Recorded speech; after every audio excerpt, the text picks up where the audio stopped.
इथं तुमचा USP आहे हा, असं म्हटलं तर वावगं ठरणार नाही. मला हे सगळं काँग्रेसच्या नेत्यांमध्ये कसं जुळवून घेते तुम्ही आता? खूप छान. कारण काँग्रेस खूप छान आहे, नाही, सुरुवात छानच असते. एक तो मुळात विषय असा आहे की मान्य प्रांताध्यक्ष हर्षवर्धनजी सपकाळ साहेब, मान्य विजयजी वडेट्टीवार साहेब जे विधिमंडळाचे संस्थानिक गटनेते आहेत सगळे. आहेत, विधिमंडळाचे गटनेते आहेत, मान्य बंटी पाटील साहेब जे काँग्रेसचे पुण्याचे प्रभारी आहेत, आणि मान्य विश्वजीतजी कदम साहेब यांनी मला खूप छान ट्रीटमेंट दिली. मला DM संदीप साहेब जे AICCचे जनरल सेक्रेटरी आहेत, त्यांनी मला समजून घेतलं, त्याबद्दल त्यांचे मनस्वी आभार.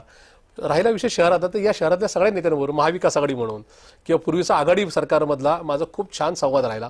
सभागृहात आम्ही एकत्र कामकाज केलेलं आहे. त्यामुळे माझी भाजपच्या विरोधातली भूमिका ही त्यांना कायम आवडायची. त्याच्यामुळं कुठल्या प्रकारचा आकस न ठेवता त्यांनी मला प्रेमाने छोटा भाऊ म्हणून स्वीकारलं. याच्यातच बरंच काय आलं. चला, म्हणजे किमान काँग्रेसमध्ये तुम्ही जेल व्यवस्थित झालाय म्हणजे निश्चित आता. निश्चित. पण नॉर्मली खरं तर ज्यावेळी महाविकास आघाडीच्या चर्चा चालू असायच्या, तर तुम्ही तिथे दूत म्हणून जात होता. तर दूत म्हणून जाता जाता तिथे असं नाही म्हणता येणार. एका पक्षाचा प्रमुख म्हणून मी त्या ठिकाणी जात होतो. अर्थात तिथं जात असताना हे घर आपलंच आहे अशा प्रकारची भावना नक्की असायची. पण अर्थात तिथं एक सामान्य कार्यकर्ता म्हणून जातोय, आणि भावना तीच आहे की इथं कधीतरी आपण एका पक्षाचे प्रमुख म्हणून आलो, इथं आज कार्यकर्ता म्हणून येत असताना हे घर आणखीन चांगलं बळकट करण्याकरता, हे घर आणखीन नका एक या ठिकाणी चांगलं नका सक्षम करण्याकरता जे करता येईल ते आपण करूयात, हीच प्रामाणिकपणे भावना आहे. कुठल्या पदाची कुठल्याही अटीच्या शिवाय मी या पक्षामध्ये आलेलो आहे. लोक म्हणतात की यावेळी तर तुम्हाला फार मोठ्या ऑफर्स दिल्या होत्या, म्हणजे हे तर फारच छोटं आहे, अगदी थेट विधिमंडळामध्ये तुमची वर्णी लागली असती. काय नेमकं?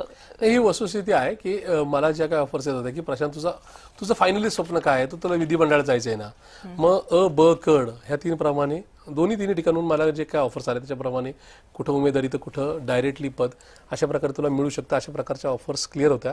पण मी त्या विनम्रतेपणे नाकारल्या. त्याचं माझं कारण असं होतं, माझं एक वाक्य क्लिअर होतं, एक तर कुणाला तिकीट नाकारलं किंवा कुणावर अन्याय झालं तर कुणी आत्महत्या करत नसतो. पण माझं त्याच्यामधलं स्पष्टीकरण पुढचाच होतं की कार्यकर्त्यांच्या करिअरच्या डेड बॉडीवर उभं राहून मला कुठल्याच विजयाच्या पताका झळकवायच्या नाहीत. त्याच्यामुळे मला माझा जो गुलाल विजयाचा उधळेल तो कार्यकर्त्यांच्या कष्टावर आणि कार्यकर्त्यांच्या समाधानावर गुलाल उधळेल, आणि मला खात्री आहे की ती संधी माझी जनता आणि पुणेकर नक्की देतील. पण त्या आधी अनेक संधी पुन्हा असं म्हणतायत, निवडणुकांच्या आधी 29च्या आधी पुन्हा येतील तुम्हाला, आणि पुन्हा तुम्ही कोणाच्या